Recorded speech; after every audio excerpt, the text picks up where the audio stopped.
Désolé, ça a coupé. Comme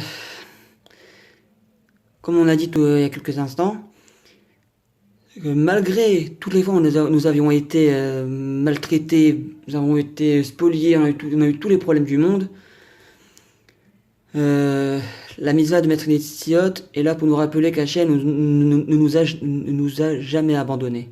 Et jamais il nous abandonnera. Voilà, tout ceci est une importance par rapport à une émouna forte. Et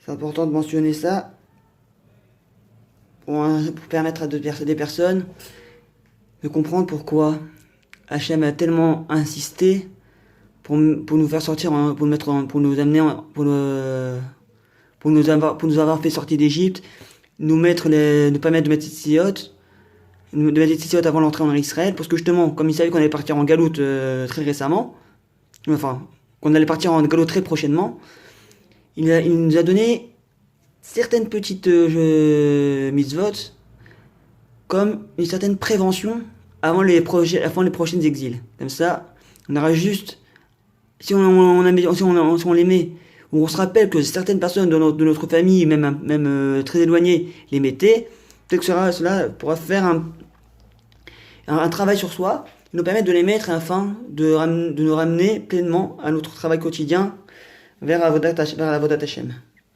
C'est cela que nous apprend la mitzvah de Maître Netziot et celui de nous rappeler de la sortie d'Égypte. Voilà. Car quand on parle de la sortie d'Égypte, quand on parle de la mitzvah de Maître Netziot en rapport avec la sortie d'Égypte, on ne parle pas de l'Égypte directement. C'est-à-dire qu'en fait, l'Égypte, c'est plutôt un avertissement pour vous dire que, attention, plus tard, vous partirez aussi en dehors d'Eretz Israël. Donc, je vous donne la mitzvah de Maître Netziot afin que même si vous partez en galoute, vous n'aurez pas à m'oublier. Parce que je sais que plus tard, vous allez revenir en Eretz Israël et c'est pour ça que je donne la mitzvah de Maître Netziot. Et c'est d'ailleurs la raison pourquoi certains, comme les juifs de Tunisie, du Yémen, certains juifs du Gabès, et d'après d'autres juifs, d'après ce que j'ai lu, certains juifs irakiens le mettaient aussi. La raison pourquoi ils mettent le tzitzit, pourquoi ils mettent les 4 franges du tzitzit vers l'avant. Afin de rappeler que plus tard, l'homme Israël allait revenir sur sa terre, malgré des 4 coins du monde, l'homme Israël allait revenir sur sa terre. Mais si cela va prendre des années, ça prendra du temps, étape par étape. D'ailleurs, ceux qui mettaient les tzitzit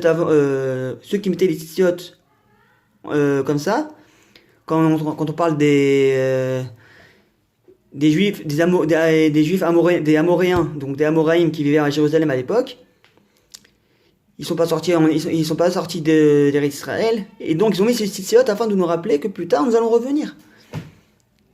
Donc voilà. Ceci est une vraie preuve de émouna envers Akadosh Baruch Hu qui nous a fait sortir d'Égypte, qui nous a permis de mettre ces tzitzit afin que, malgré toutes les fois où nous allons être maltraités et tout ça, nous allons revenir auprès de lui, car Hachem nous avait promettre que plus tard, l'homme Israël allait revenir sur sa terre, et afin que nous puissions avoir la possibilité de construire le Beth Amikdash avec la venue du Mashiach. Amen. Keni Ratson. Et je vous souhaite à tous Chag Sameach, Chag Pesach Kasher Sameach, et qu'on se revoie plus tard après Pessah avec de nouvelles forces, avec le Beth Amikdash qui sera reconstruit avec le Mashiach. Amen.